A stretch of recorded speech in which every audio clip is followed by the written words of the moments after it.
2교시 시작하겠습니다. 117페이지입니다. 117페이지. 등록증 등의 게시 및 사무소 명칭인데 게시해야 될 내용. 우리 중개사무소에 가보면 액자에 넣어가지고 이렇게 벽에 게시해놨죠. 등수 몇 등 했는지 등수보자 이렇게 암기하도록 하겠습니다. 등수보자. 요건 암기해야 될 내용입니다. 등수보자인데 박스 안에 있죠? 등록증 원본, 중개사무소 개설 등록증입니다. 중개사무소 개설 등록증인데 시험에 사업자 등록증 X로 출제됐습니다. 사업자 등록증은 법인세법, 부가가치세법, 소득세법에 의해서 게시해야 되는 거지 공인중개사법에 의해서 사업자 등록증 게시해야 되는 거 아니라고요. 시험에 그 결론부터 말씀드리면 시험에 출제됐던 게 사업자 등록증 원본, 실무교육 수료증 원본, 그 다음에 부동산 거래 정모만 가입 확인서 이 세 개가 틀린 지문으로 출제됐습니다.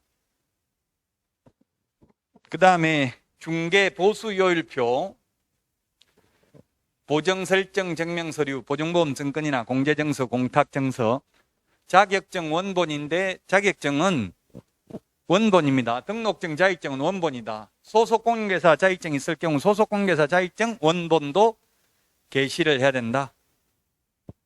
저도 근데 취직 실장으로 제가 자격증 따가지고 취직했는데 사장님 게시하라 소리를 안 하더라고요. 그래서 몰래 제가 코팅해가지고 만원 주고 코팅해가지고 자격증하고 다른 거 상장 표창장 받은 거 이런 거 하고 박사 학위증 이런 거 코팅해가지고 갖다 걸어놨더니만 사장이 오더만 저거 은놈이 저렇게 해놨냐, 갖다 안 버리면 빨리 안 떼면 갖다 버리겠다 이러더라고요. 그래서 다 뗐어요. 그리고 등록관청에 저기 소속공인중개사 있는데 자격증 게시 안 하고 있습니다. 민원 제기하고 조사 나와가지고 과태료 100만 원 벌금, 과태료 사장 받고 저는 그만뒀어요. 더 이상 그렇게 하고는 근무 못 하겠더라고. 같은 공간에서 숨 쉬면서 있기는 힘들죠. 그 현실적으로는 실장 소속공인중개사 자격증 게시해야 되는데 현실적으로는 거의 안 하고 있어요. 그 젊은 분이 취직해가지고 배울 때는 자격증도 게시하라고 배웠고 소속공인중개사 인장 등록도 해야 된다고 배웠는데 이 사장은 못하고 하는데 더러워서 그만둘까요 하고 저한테 연락 왔더라고요. 그래서 제가 더러워도 조금만 더 참고 해보세요. 1년만 참아보세요 했어요. 이게 실장은 슬퍼할 필요가 없어요. 오히려 인장 등록 안 하고 사인도 못하게 서명 날인도 안 하게 하면 나중에 책임을, 도장 찍는 게 뭐가 그렇게 좋아요. 책임져야 되는 거잖아. 나중에 잘못되면 도장 찍었으면. 그 지금 현업에서는 사장들이 잘 몰라가지고 사장님들이 실장 소속공인중개사 서명 날인 도장도 못 찍게 하고 자격증 게시도 못하게 하는 분들도 많아요. 잘 모르는 분들은, 옛날에 공부하신 분들은. 여러분들이 사장님이 된다면 실장들 자격증 있으면 게시하라고 하고 서명 날인도 하게 해야 나중에 책임을 물을 수 있잖아요. 실장이 잘못한 거 책임을 물을 수 있죠. 자, 게시 의무 위반하면 맨 밑에 100만 원 이하의 과태료입니다. 117페이지 맨 밑에서 네 번째 줄에 게시를 안 하면 이거 100만 원 이하의 과태료다.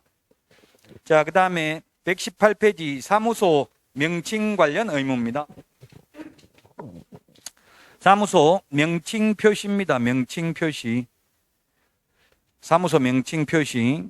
거기 118페이지 박스에 있잖아요. 118페이지 사무소 명칭 표시인데 사무소 명칭은 공인중개사 사무소,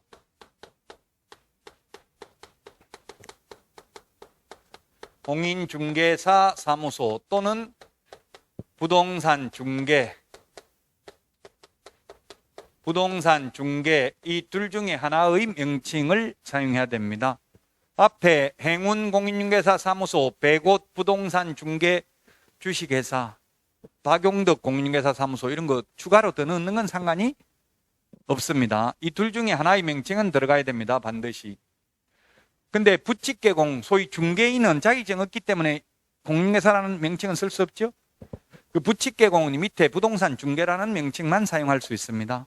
자격증 있는 사람은 둘 중에 아무거나 사용해도 됩니다. 그래서 이거는 벌칙만 기억하면 됩니다. 무등록자, 즉 개업공개사가 아닌 자 이 말이죠. 개공이 아닌 자가 이러한 명칭을 쓰면은 유사명칭 사용금지로 1년 이하의 징역이나 1,000만 원 이하의 벌금입니다. 개업공개사가 아닌 자가 부동산이라는 말 쓰면 안 됩니다. 발품 부동산, 부동산 카페 이런 명칭 우리 동네에도 보니까 그 카페 커피 커피 공짜로 먹으라고 카페처럼 해놨어요. 의자도 다 놔놓고 카페처럼 그런데 공짜로 커피 주고 이렇게 해요. 근데 그 일도 없으면서 그 커피 먹으러 들어가지는 못하겠더라고 차마. 근데 그 손님들이 있더라고요. 그 계속 커피 먹고 하다 보면 친해지고 이러면은 정보도 받을 수 있고 그렇잖아요. 그 동네 뭐 어떻게 돌아가는지. 그래서 그런 식으로 운영하는 분들도 있더라고. 카페처럼 차려놓고 커피 공짜로 주고. 근데 자격증 없는 분은 부동산이라는 말, 부동산 카페라는 말도 쓰면 안 된다. 발품 부동산도 쓰면 안 된다. 개업 공인중개사 줄여서 개공이라고 했습니다. 개업 공개사가 이러한 명칭을 사용하지 않는 경우에는 100만 원 이하의 과태료입니다. 100만 원 이하의 과태료. 그 다음에 부칙개공, 소위 중개인이 공인중개사라는 명칭을 써도 100만 원 이하의 과태료입니다. 그 다음에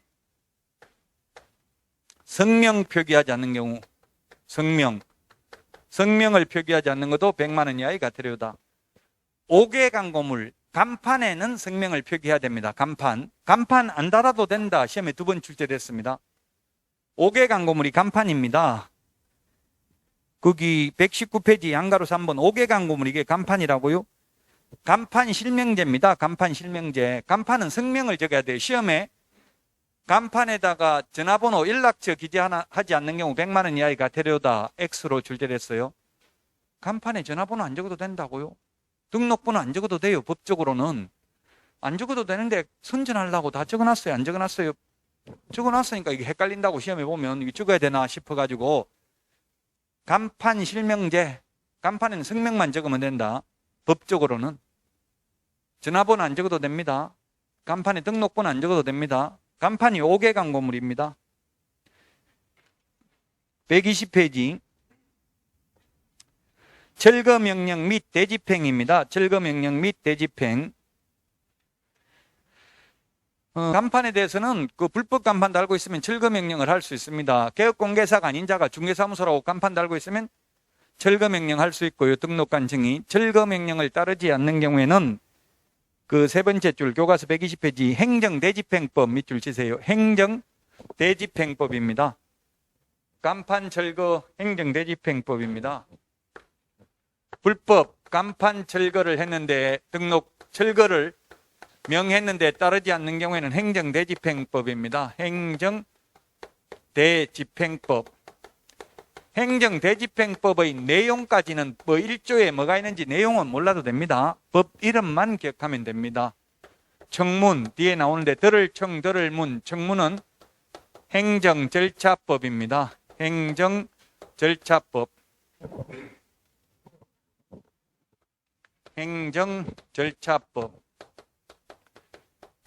행정절차법에 의해서 청문을 해야 됩니다. 그 다음에 과태료 이의신청. 과태료 이의신청은 질서 위반행위 규제법입니다. 질서 위반행위 규제법. 질서 위반행위 규제법에 의해서 과태료 이의신청할 수 있습니다. 그냥 법 이름만 기억하면 된다고요. 자, 그 다음에 120페이지 밑에 3번 간판 철거해야 되는 경우 박스에 3가지가 있는데요. 이전, 폐업, 등록 취소 3가지 있습니다. 즉 휴업이나 업무 정지는 간판 철거할 필요 없어요. 휴업 업무 정지는 6개월 이내잖아요. 6개월 이내에. 6개월 있다 개업할 건데 간판 뗐다 붙였다 하면 100만 원 넘게 들어가더라고 이거. 그러니까 간판 철거 안 해야 된다고. 휴업하고 업무 정지는. 이사 갔다 사무소 옮긴 경우는 다시 그게 돌아올 확률은 거의 없죠. 저도 이때까지 살면서 그 부동산 매매하려면 초본을 그 주소 이전 다 나온 거 초본 떼가지고 오라더라고요. 등기 이전 서류에 부동산 팔면 그런 거 해오라죠. 그래서 주소 이력 나오는 걸 전부 다 한번 떼보니까 제가 한 25번 이사했더라고, 이때까지 살면서. 근데 똑같은 옛날에 살던데 다시 돌아간 적은 있더라고요.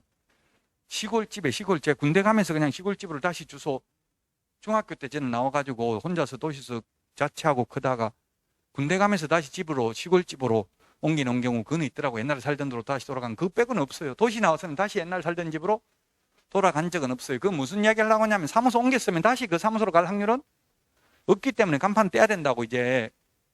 그 다음에 폐업했으면, 폐업하면 시험에 출제됐어요. 폐업하면 언제 개업할 건지 적어야 된다. 시험에 나왔어요. 휴업은 휴업 기간을 적어야 된다고요. 폐업은 폐업 기간 적어야 된다. 몇 년간 폐업할 건지 X죠.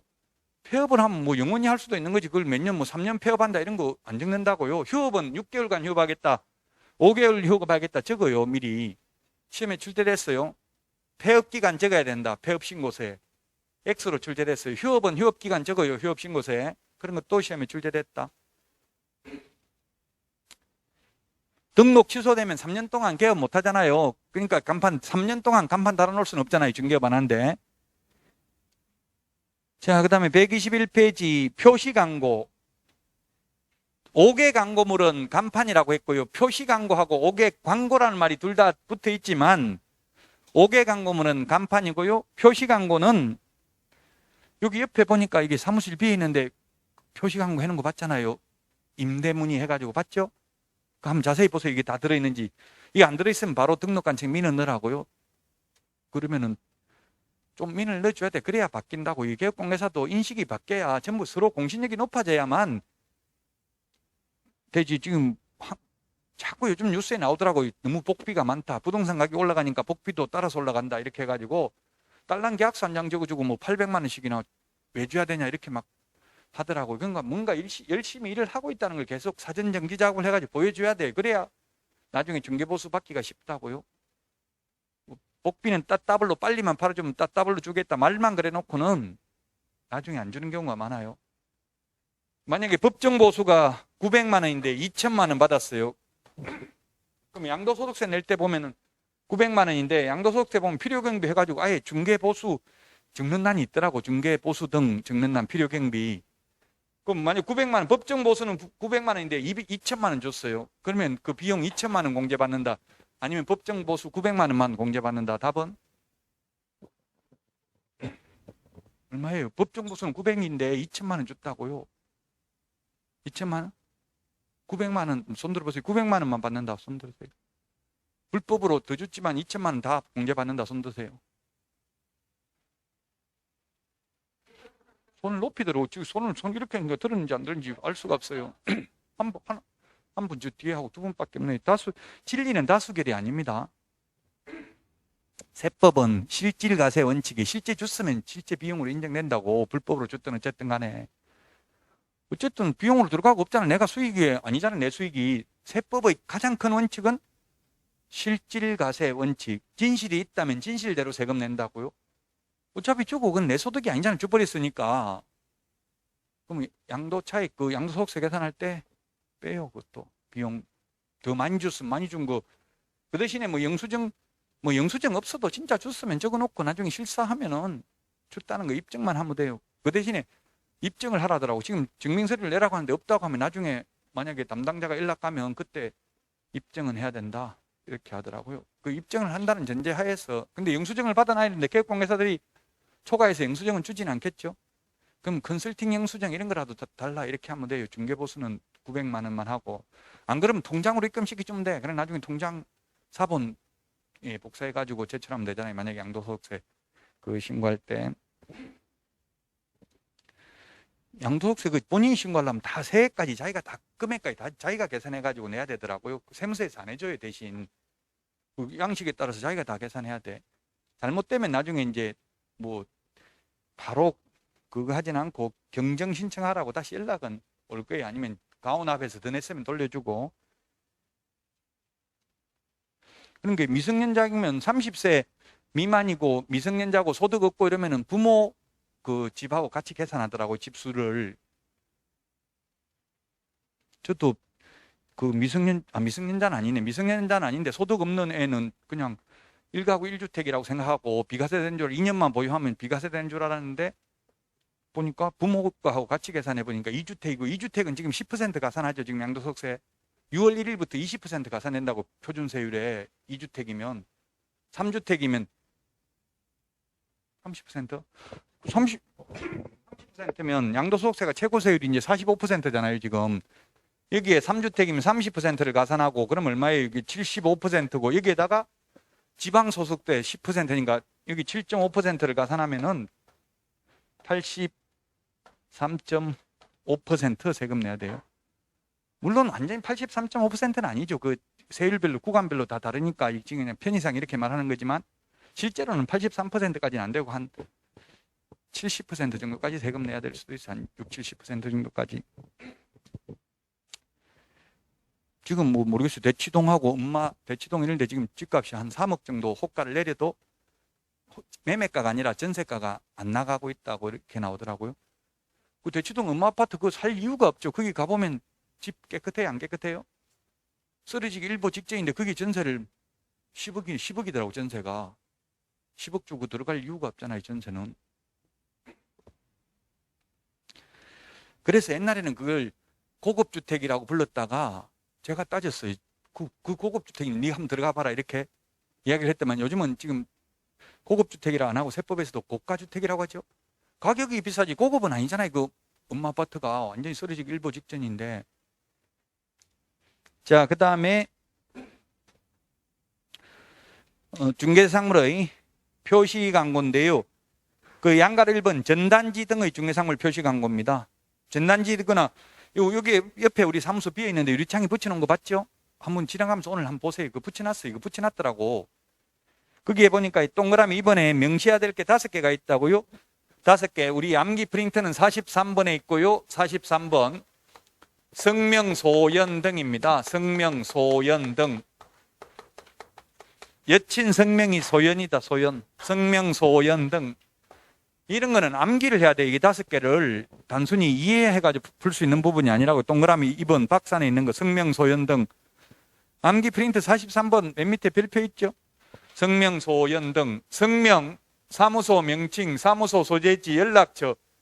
이 등록번호가 최근에 신설됐습니다. 등록번호도 기재해야 됩니다. 이 5개 돼 있는지 한번 지나가다가 5개 다 돼 있는 것 같더라고. 제가 보니까 여기 옆에 빈 사무소에 붙여놨잖아요. 유리창에. 성명, 소연 등 이 5가지를 기재해야 된다. 5가지 기재 안 하면 100만 원 이하의 과태료입니다. 100만 원 이하의 과태료고요. 그 다음에 122페이지 양가로 2번 인터넷 표시 광고를 하는 경우입니다. 인터넷 표시 광고를 하면 성명, 소연 등 외에 추가로 더 기재를 해야 되는데 그게 뭐냐면 소면, 종가형, 테스형이 아니고 종가형이라고 했어요. 소면, 종가형 이걸 해야 되고요. 만약에 소면, 종가형인데 건축물인 경우 총사방, 개개, 입주관 이렇게 암기를 하도록 하겠습니다. 이건 암기사항이에요. 자, 그냥 우리 지금 옆에 있는 사무소처럼 전단지나 이렇게 유리창에 붙일 때는 성명, 소연 등 5개만 하면 되고요. 인터넷에 직방, 다방, 네이버 부동산, 다음 부동산 이런 데 포털 사이트에 인터넷에 광고 올리려면 추가로 돼야 된다고요. 중개 대상물의 소재지, 면적, 중개상물의 종류, 가격, 거래 형태, 매매인지 임대차인지 거래 형태, 그 다음에 건축물인 경우에는 총사방, 개개, 입주관입니다. 총사방, 개개, 입주관.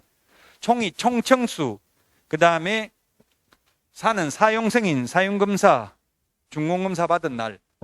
이게 왜 중요해요? 사용검사 받은 날 몇 년 된 건지.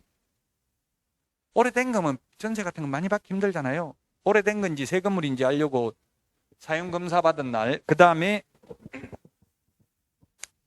방이 뭡니까? 방이 방향, 방의 개수, 욕실 개수, 입주 가능일, 주차 대수, 관리비. 이 다 하는 게 맞아요. 인터넷 표시 광고 하는 경우는. 워낙 허위 매물을 인터넷에 많이 올리잖아요. 미끼 매물. 그러니까 이렇게 구체적으로 여기까지도 적으라고 해놨어요. 우리 교과서는 지금 122페이지 밑에 박스에 있죠.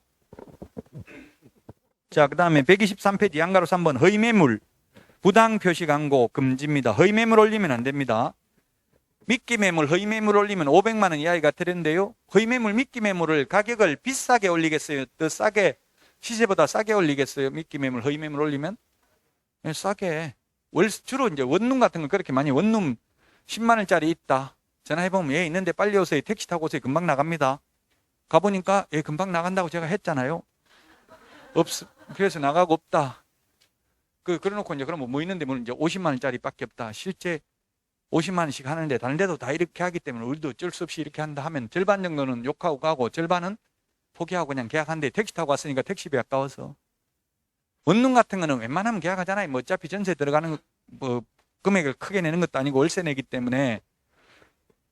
그래서 여러분들이 개업할 때 최고 하기 쉬운 게 원룸이에요. 원룸, 월세, 다가구 주택, 방 한 개짜리 이런 게 최고 거래하기가 쉬워요. 큰 거는 그 상가 같은 거 이런 거는 계약 될 듯 하면서 안 되는 경우가 많아요. 어제 MBN에 자연인에 나온 거 그 부분 보니까 그렇더라고. 자기는 너무 진실되게 이야기하니까 신뢰감을 가지는데 약간 가장되게 말하는 사람한테 가서 계약서는 쓰더래요, 실제. 그러니까 돈은 자기는 못 벌었다 하더라고. 사람들이 사람 믿을 만하다 이렇게 하는데 약간 좀 이 고객에게 셀링 포인트를 유발해야 되죠. 사고 싶은 충동을 느끼도 설명 들으면 와 금방 부자 되겠다 사고 싶은 느낌이 들도록 해야 되는데 자기는 있는 그대로 다 말해버리니까 저도 그렇더라고요. 저도 약간 좀 적성에 안 맞는 경우가 있더라고요.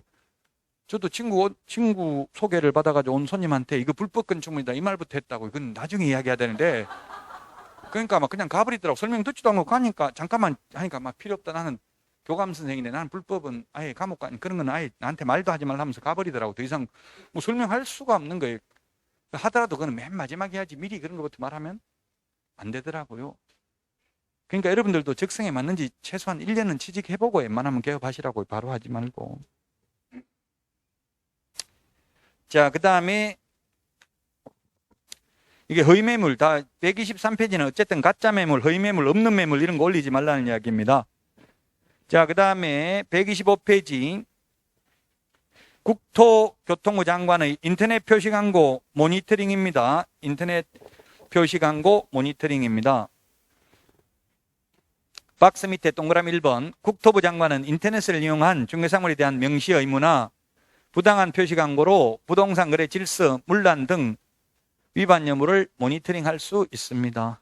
그 다음에 자료 제출 요구인데 동그라미 2번 국토부 장관은 모니터링을 위하여 정보통신 서비스 제공자에게 관련 자료 제출을 요구할 수 있으며 정보통신 서비스 제공자는 정당한 사유 없으면 이에 따라야 되고요. 따르지 않는 경우 500만 원 이하의 과태료입니다. 동그라미 3번 조치 요구입니다. 국토교통부 장관은 모니터링한 결과 이 법 위반이 의심되는 표시광고에 대한 확인 또는 추가정보의 게재 등 필요한 조치를 요구할 수 있다.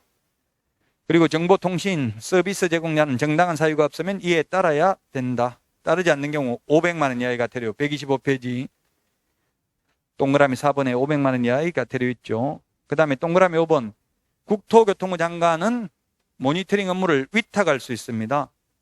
박산의 공공기관, 그 다음에 2번 정부 출연 연구기관, 3번 인터넷 표시광고 모니터링 또는 인터넷 광고 시장 감시와 관련된 업무를 수행하는 민법상 설립된 비영리 법인입니다. 그 밖에 인터넷 표시광고 모니터링 업무 수행에 필요한 전문 인력과 전담 조직을 갖췄다고 국토부 장관이 인정하는 기관 또는 단체에 위탁할 수 있습니다. 그 밑에 박스에 보니까 한국 인터넷 광고재단에 지금 현재 위탁되는데 그거는 시험에 안 나올 겁니다. 이거는 법에 있는 게 아니기 때문에 국토교통부 장관의 고시사항이거든요. 이거 안 나온다고 이 시험에 맨 밑에 있는 박스는. 자, 그 다음에 3번 개업공개사가 아닌 자의 중개사물에 대한 표시광고입니다. 개업공개사가 아닌 자가 표시광고하면 1년 이하의 징역이나 1,000만 원 이하의 벌금이죠. 자, 이 126페이지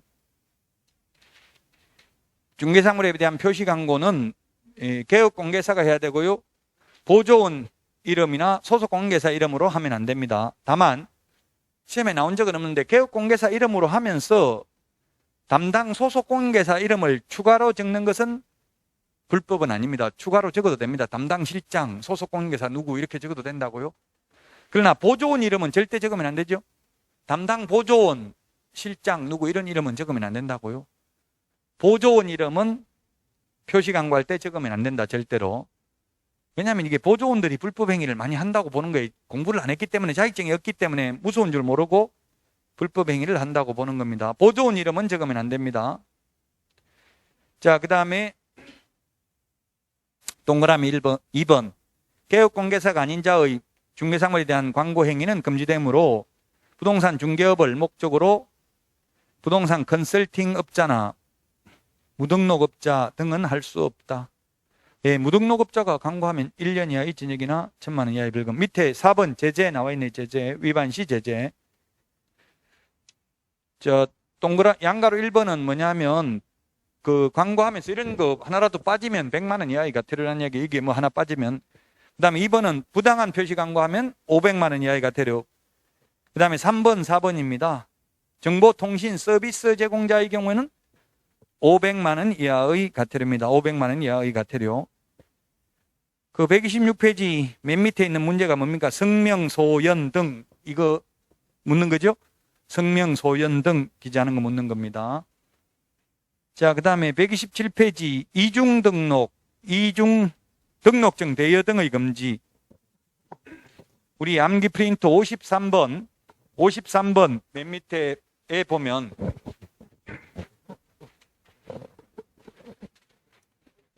53번에 보면은 이중이라는 말이 다 정리되어 있습니다. 밑에 이중 등록. 53번 표 밑에 이중 소속. 그 다음에 이중 사무소. 이중 사무소 이동이 용이한 임시 중개 시설물. 처벌 규정 이중 사무소와 똑같습니다. 그 다음에 이중 계약서. 이중계약서, 이중직업. 이중직업이라고는 시험에 출제되지 않고 겸업이라고 나왔습니다. 겸업. 겸업이나 이중직업이나 같은 말이죠. 이중등록, 이중소속을 하게 되면은 개업공인중개사의 경우에는 절대적 취소, 반드시 취소해야 되고요. 그 다음에 소속공인중개사는 자격정지 사유입니다. 자격정지 사유고요. 그 다음에 이중사무소, 이중계약서의 경우에는 개업공인중개사의 경우에는 임의적 취소, 상대적 취소, 소속공인중개사는 자격정지 사유입니다. 그 다음에 이중직업을 하게 되면 개인은 탑법에서 규제하지 않는 한 적법행위입니다. 여러분들도 겸업해도 된다고. 식당 하면서 중개업해도 됩니다. 담배 팔면서 중개업해도 됩니다. 물론 지금 공인중개사법에서는 담배 팔아도 되는데 지금 담배 그 판매 그 관련 법에서는 업종 제한이 있더라고. 이제 중개사무소는 못 판대요. 옛날에 팔던 분 봤죠? 중개사무소에서. 이제 신규로는 담배는 못 파나 봐요. 담배는 거리 제한도 있잖아요. 예. 거리 제한이 있는데 또 건축물이 건물이 크면 뭐 연면적 얼마 안 넘으면 또 거리 제한을 적용받지 않더라고. 건물 안에 두도 되더라고요. 자, 그 다음에 법인인 경우에는 법제 14조에 규정된 6가지 업무 외의 업무를 하면 임의적 취소, 상대적 취소, 취소할 수 있다 같은 말입니다. 그 다음에 이중등록, 이중소속, 이중사무소, 임시중개시설물까지는 1년 이하의 징역이나 1,000만 원 이하의 벌금에도 처합니다. 병과 두 가지 다 한다고. 징역 또는 벌금에도 부과하고 등록도 취소하고 둘 다 한다고요. 이게 127, 128, 129. 129는 양도대여인데 양도대여. 양도대여 하거나 양수대여 받아서도 아니 되고요. 빌려준 사람은 등록 취소되고 빌린 사람은 등록 취소는 안 된다고 했죠. 자기 등록증이 없잖아요. 빌려준 사람이나 빌린 사람이나 둘 다 1년 이하의 징역이나 1,000만 원 이하의 벌금은 똑같습니다. 130페이지까지. 자, 그 다음에 등록의 실효, 효력 상실을 실효라고 하죠. 무등록 중개업입니다. 131, 132, 133페이지까지 무등록 중개업, 무등록 중개업인데 첫 번째 무등록이 뭐가 있냐면 태생적 무등록이 있습니다. 원초적 무등록, 시험에 태생적, 원초적 나온 적 없습니다. 자격증도 따지 않고 등록하지도 않고 중개업을 하는 경우 태생적 무등록입니다. 그런데 후발적 무등록이 있는데 원래는 개업공개사인데 개업공개사가 사망을 하거나 법인 해산하고 나서 중개업을 하는 경우, 스스로 폐업 신고하고 나서 중개업을 한 경우, 그 다음에 등록 취소되고 나서 중개업을 하면 후발적 무등록입니다. 이게 후발적 무등록, 원초적 무등록, 둘 다 무등록은 3년 이하 입진액이나 3천만 원 이하의 벌금에 처합니다. 처벌 규정이 똑같습니다. 이 무등록 중개업자의 중개행위 효력은 유효합니다. 매도인이 있고 매수인이 있고 그 다음에 개업 공인중개사가 있습니다. 개업 공인중개사가 있다. 이 무등록 개업공개사, 무등록 개업공개사가 중개를 했다면 이 계약은 유효다, 무효다? 효력은 있습니다. 무등록 중개업자가 중개해도 매매계약의 효력은 있다고요? 거래계약은 유효합니다. 단지 무등록 중개업자는 3년 이하의 징역이나 3천만 원 이하의 벌금입니다. 개업공개사가 아닌 자가 중개를 해도 그 중개행위의 효력은 유효하다고요. 여러분들이 이웃사람, 동네 사람들 소개하고 돈 받아도 돼요. 한두 건 받는 거는. 그러나 무등록업자는 중개보수 청구권이 인정되지 않죠. 무등록업자와 체결한 중개보수 청구권은 인정되지 않기 때문에 무등록업자는 돈을 못 받습니다. 업자가 아니라, 업자라는 것은 계속 반복하는 사람이잖아요. 업자가 아니라 우연한 기회에 한두 번 중개를 하고 보수를 받기로 했다면 사회통념상 과다하지 않는 보수는 받아도 된다고요. 무자격자라 하더라도 업자가 아니라면.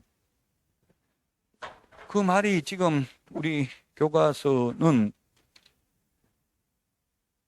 133, 132 맨 밑에 효력은 유효하다. 무등록 중개업자. 133 무등록 중개업자의 보수 청구권은 인정되지 않는다. 5번 처벌 규정은 3년 이하의 징역이나 3천만 원 이하의 벌금에 처한다. 무등록 중개업자.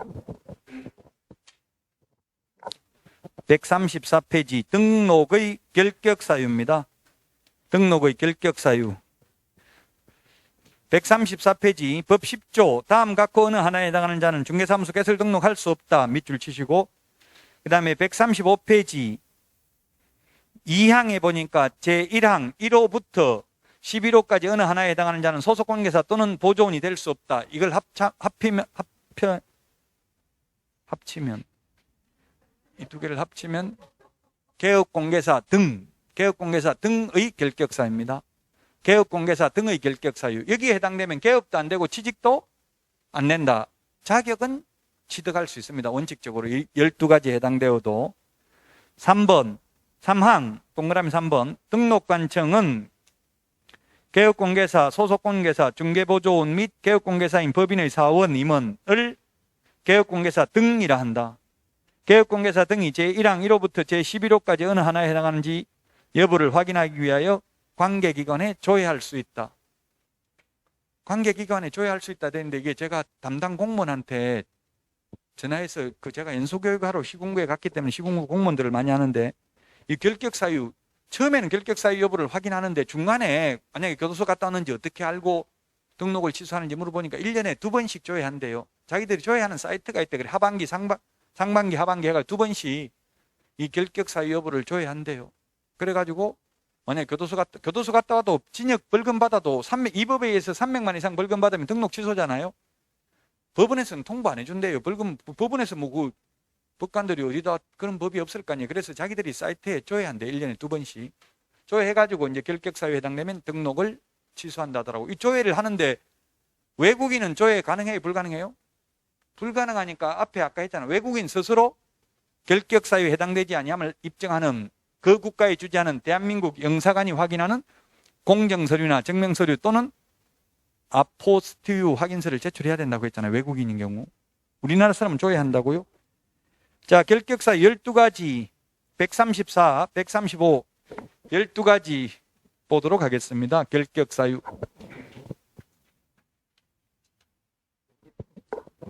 취직도 안 되고 개업도 안 되는 사유입니다.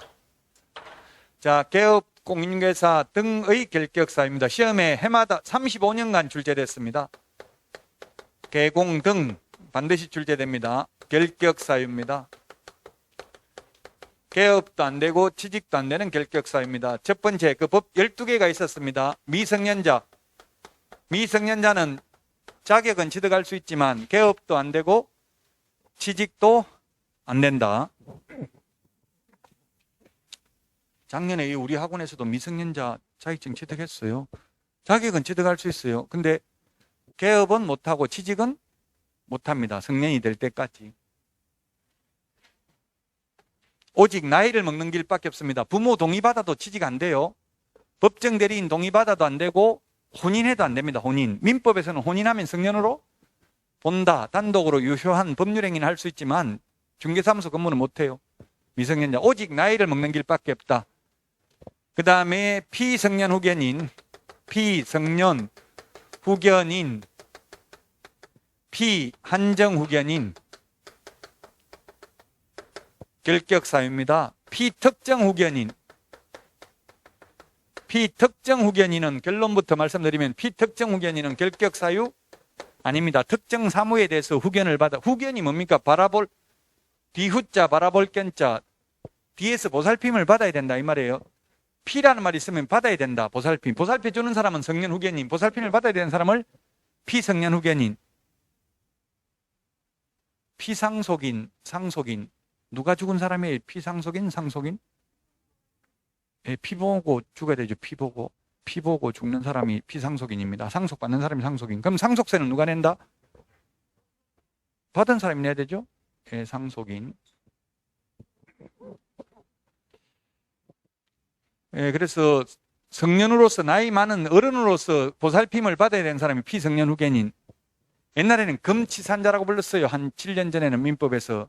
금치산자, 재산을 관리하는 걸 완전히 금지하는 자지요. 정신 나간 사람입니다. 쉽게 말하면. 근데 피한정, 한정적으로 보살핌을 받아야 되는 사람, 정신 오락가락 치매 환자 이런 분들이 피한정 후견인이 될 수 있는 요건이 됩니다. 정신 오락가락 하는 거죠. 이거는 민법 9조부터 민법 15조까지 있기 때문에 민법 시험 범위가 아닙니다. 그래서 구체적으로 몰라도 됩니다. 다만 법률행위 할 수 있느냐 없느냐 이런 것만 나오지 어떤 사람이 피성년 후견인이 되냐 이런 거는 시험에 안 나온다고요. 뭐 민법에는 보면 그렇게 돼 있어요. 노령, 질병, 장애 등으로 지속적으로 사무처리 능력이 결여된 자로서 본인, 배우자, 사촌 이내의 친족, 검사, 지자체장 등의 청구에 의해서 가정법원으로부터 성년 후견, 개시, 심판을 받은 자 이렇게 돼 있어요. 민법 구조에 보면 그런 건 시험에 안 나온다고요. 그래서 어쨌든 정신 나간 사람이고요. 이런 사람들은 정신 나갔으니까 제대로 일 처리 못하니까 취직도 안 되고 개업도 안 된다고요. 그럼 여기서 벗어나려면은 그럼 시험에 정신과 의사로부터 정상인이라는 소견서를 첨부하면 벗어난다. X. 정신과 의사로부터 소견서를 첨부해야 벗어나는 게 아니라 가정법원으로부터 성년 후견 종료 심판이 있어야 됩니다. 종료 심판. 롯데 신격호 전 회장도 피한정 후견인이었습니다. 돌아가실 때까지. 그럼 벗어나려면은 한정 후견 종료 심판이 있어야 된다고요? 피특정 후견인은 결격사유 아닙니다. 이는 특정 사무에 대해서 후견을 받아야 되는 경우입니다. 벗어나려면 종료 심판이 있어야 된다. 법원으로부터. 이 두 개는. 요거는 결격사유 아예 아니, 피특정 후견인은 결격사유 아니라고 했죠. 그 다음에 파산 선고받은 자는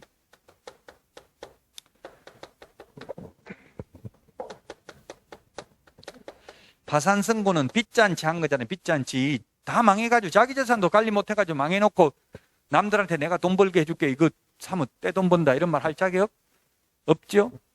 그래서 복권 결정이 있어야 된다고 파산 선고 받았으면 빚잔치 했다는 이야기잖아요. 우리 개인이 파산 선고라는 건.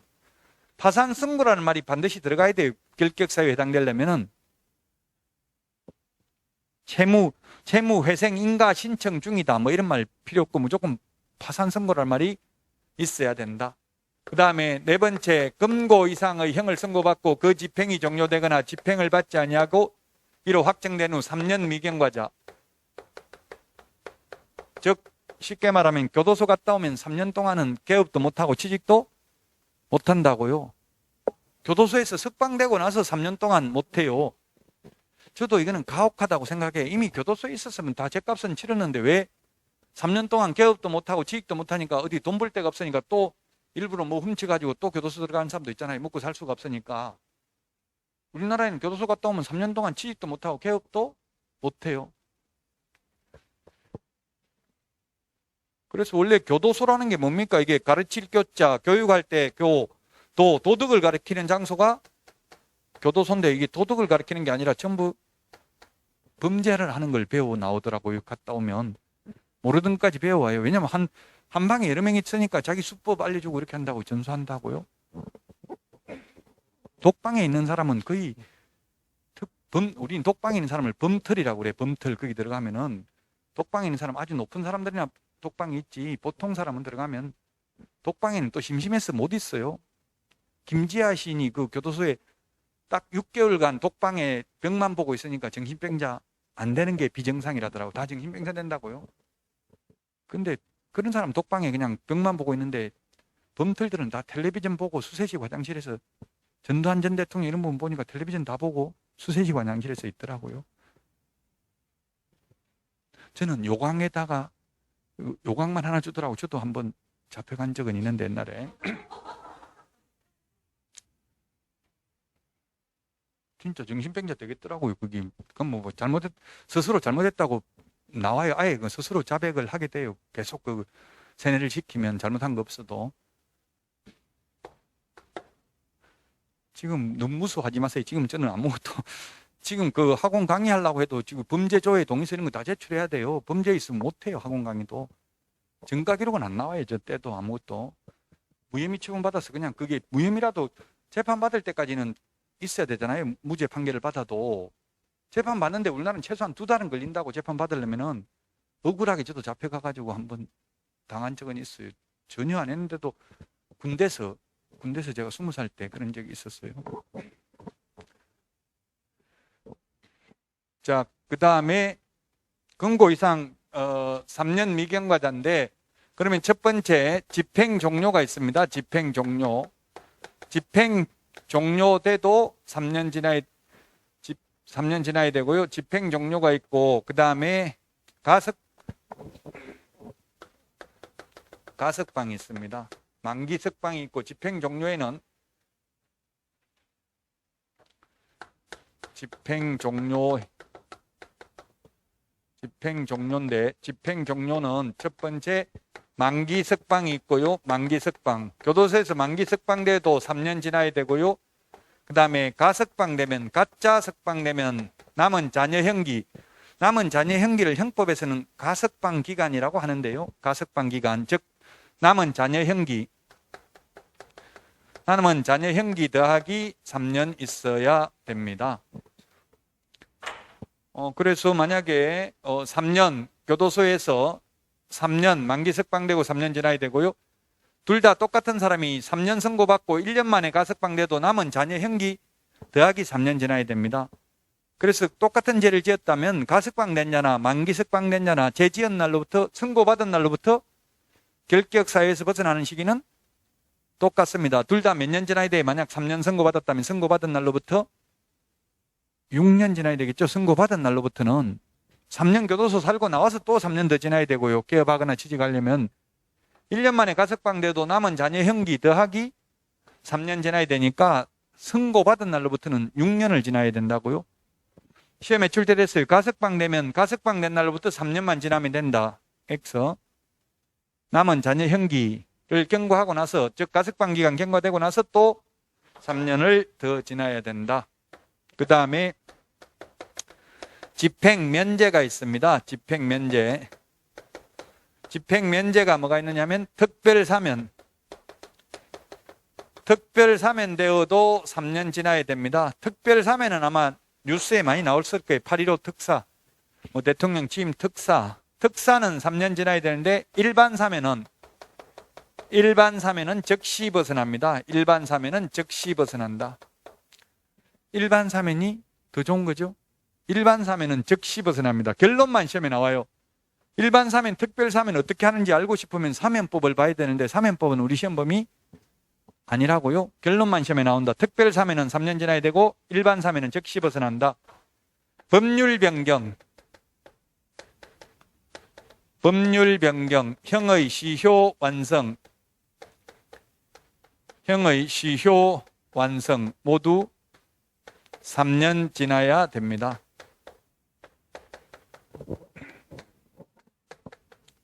법률 변경, 법률이 개폐, 폐지되거나 새로 개정돼 가지고 더 이상 범죄에 해당되지 않는 경우가 있습니다. 제가 어릴 때만 해도 우리는 시골에서 남자 여자 손잡으면 무조건 결혼해야 돼. 손만 잡아도 적발되면. 손잡았다가 나중에 결혼 안 하면 혼인빙자 간음죄로 처벌받았어요. 옛날 감옥 갔어요. 옛날에는. 폐지됐죠. 혼인빙자 간음죄.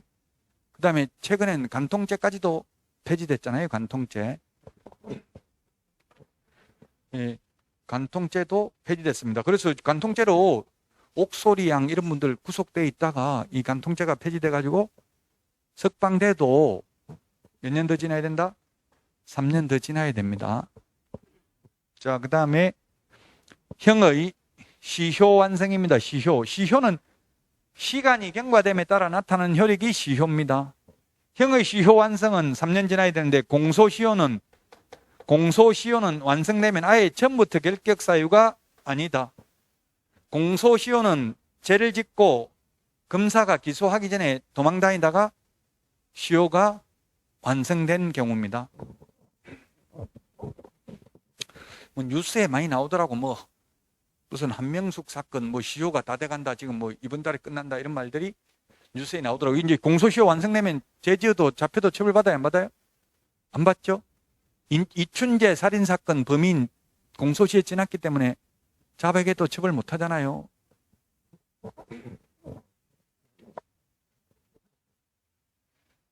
그 이춘재 살인사건 그 범인으로 몰려가지고 했던 분 뭐 25억인가 받는다더라고. 부모님도 없고 아무 형제간도 없는데 계속 텔레비전에 요즘 나오더라고. 웃으면서 자꾸 누가 접근해가지고 아마 그 지킬 수 있을지 모르겠어요. 그 재산 배운 것도 없고 지금 뭐 약간 장애도 있고 그렇더라고. 좀 발도 절고 이러는데 사람들 뭐 계속 전화 오더라고. 형님 밥 먹자 하고 이렇게 옆에 주위에서. 그럼 누가 그 또 돈 빼돌릴 가능성이 많겠죠. 근데 누가 해줘야 되는데 그 제가 가서 해줄 수도 없고 모르는 사람이라서. 보통 그렇게 가만 안 내버려둬요. 그렇게 돈이 갑자기 생긴 걸 다 알잖아요. 지금 보상금, 형사보상금 억울하게 옥살이 한 거 몇십억 나오나 보더라고요.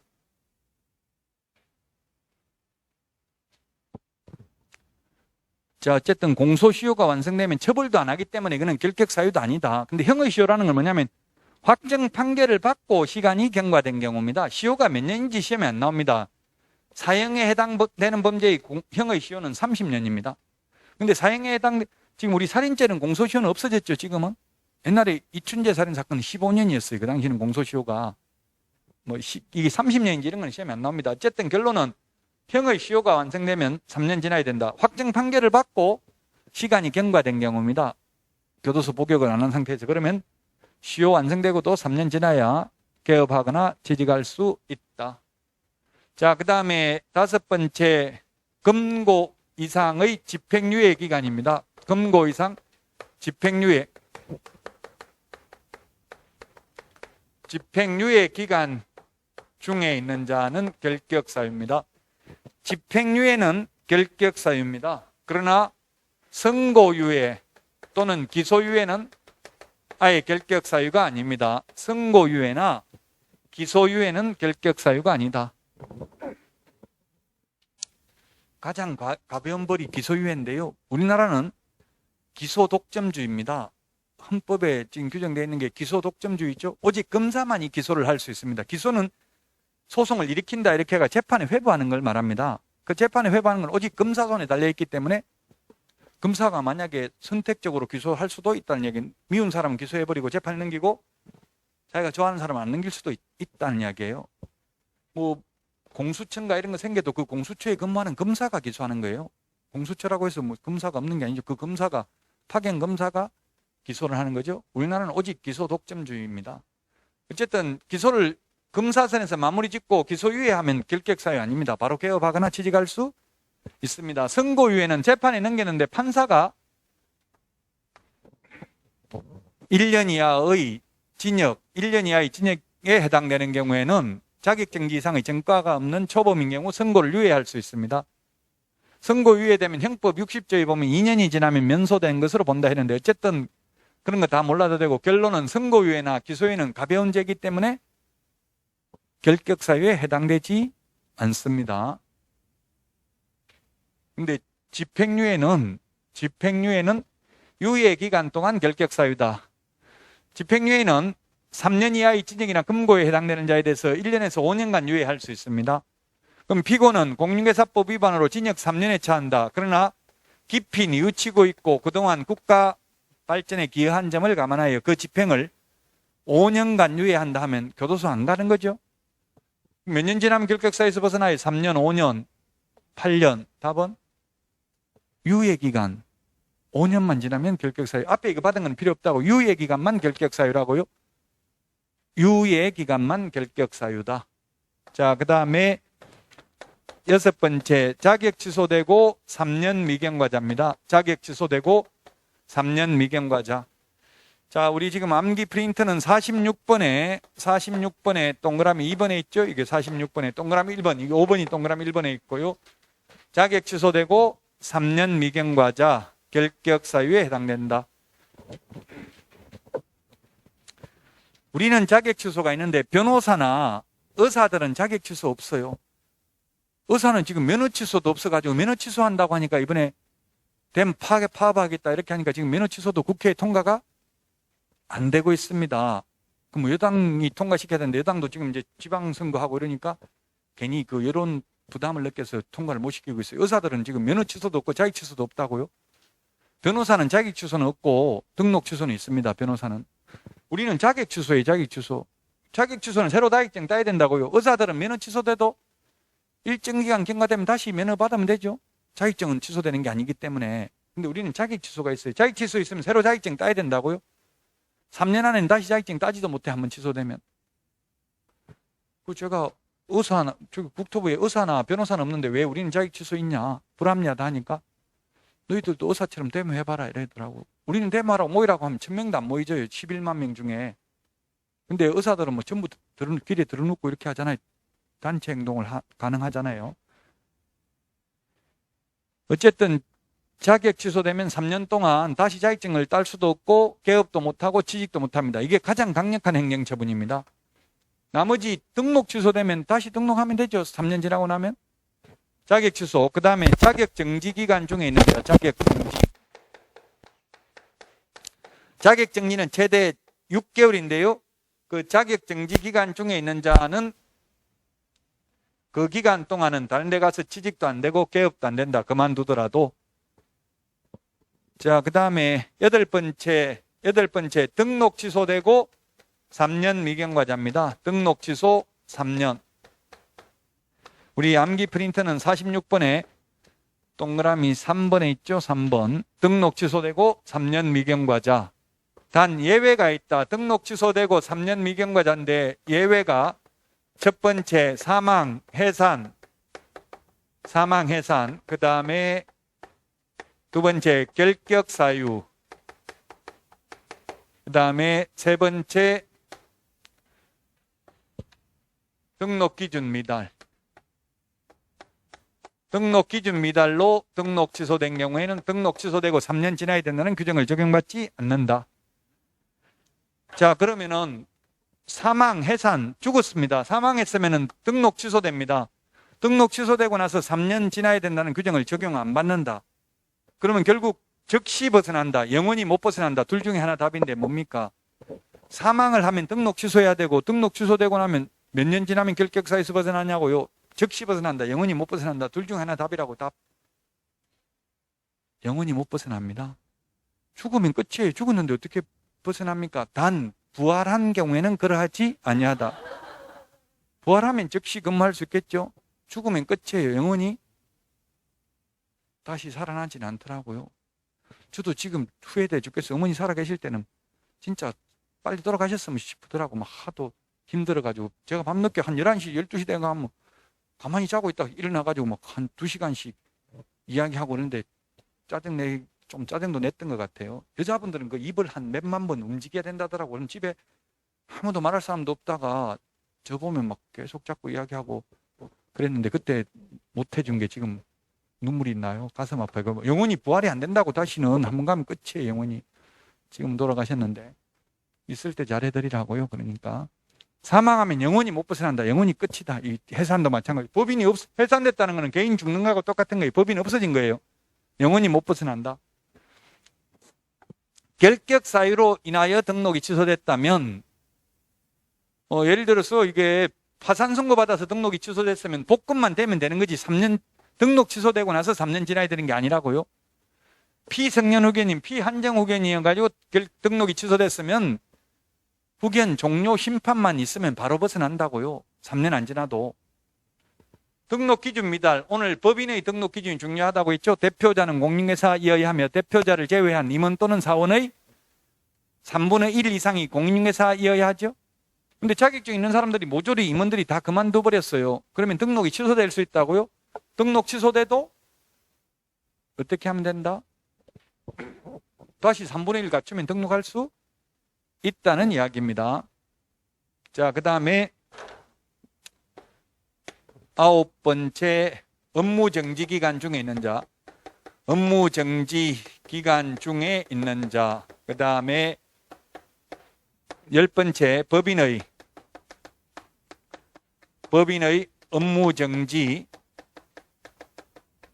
업무정지 사유 발생 당시 임원이 어떤 자입니다.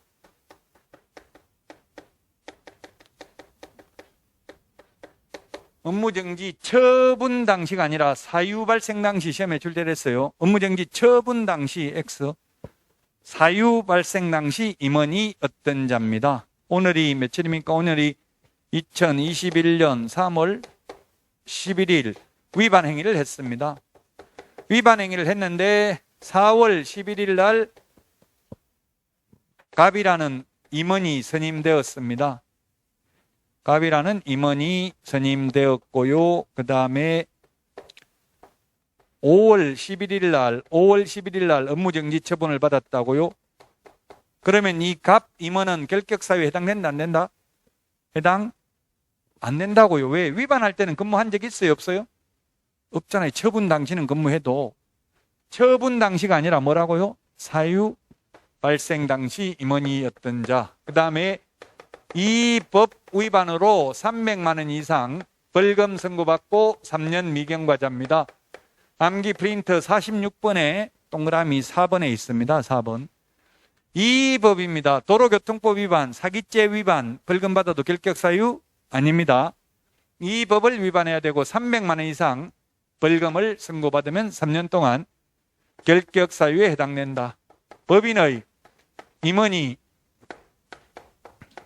임원 또는 사원, 주식회사는 임원이고 한명합자회사는 무한책임사원입니다. 1호에서 11호에 해당되면 결격사유에 해당되고 단 2개월 이내에 사유를 해소하면 되는데 해소하지 않는 경우에는 절대적 등록 취소 사유입니다. 절대적 취소 사유. 암기 프린터 38번에 동그라미 1번, 2번에 있습니까? 38번 맞는지 한번 보세요. 38번에 있어요? 있어요, 없어요? 38번. 38번에 1번, 2번. 1번은 임원 또는 사원이 결격 사유에 해당되는데 2개월 이내에 해소 안 하면 절대적 취소. 직원, 소속 공인회사나 중개보조원이 결격 사유에 해당되었는데 2개월 이내에 사유 해소 안 하면 업무정지라고. 거기 지금 145페이지 있어요. 우리 기본서 145. 145페이지까지 했습니다. 쉬었다가 146페이지 중개사무소부터 하겠습니다.